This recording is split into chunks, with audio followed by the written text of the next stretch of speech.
नमस्कार, मी दिनेश आणि आपण पाहताय सीएम न्यूज। नजर टाकूयात काही महत्त्वाच्या बुलेटिन्सवर। छेडछाडीला कंटाळून विद्यार्थिनीची आत्महत्या करण्यापूर्वी लिहिली होती सुसाइड नोटमध्ये आरोपी तरुणांवर कठोर कारवाईची मागणी।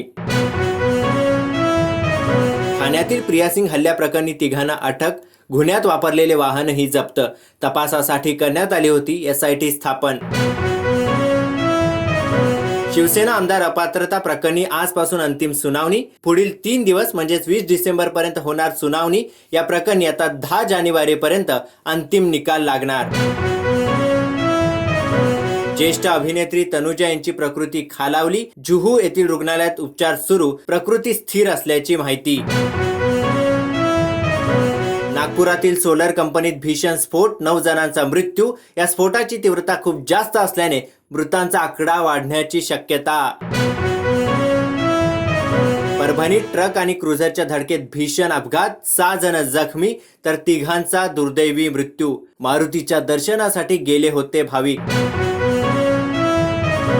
भिवंडीतील ओबीसी समाजाच्या मेळाव्याच्या वेळी मंत्री छगन भुजबळांनी केली मनोज जरांगे पाटलांवर जोरदार टीका। छगन भुजबळांनी मनोज जरांगेंचा एकेरी उल्लेख करत केली मद्यपींची तुलना।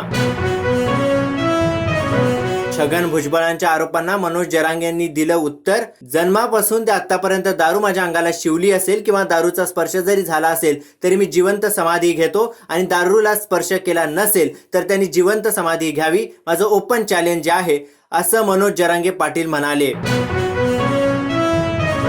दिल्ली मेट्रोच्या दरवाजात साडी अडकल्याने एका महिलेचा मृत्यू। मृत महिला 14 डिसेंबर रोजी तिच्या मुलांसह नांगलोईहून मोहननगरच्या दिशेने जात असताना घडली ही दुर्घटना।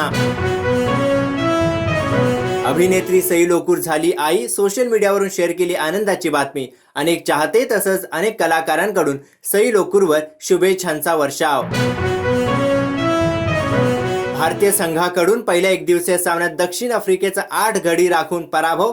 अर्शदीप सिंग, आवेश खान, साई सुदर्शन आणि श्रेयस अय्यर यांची उत्कृष्ट कामगिरी।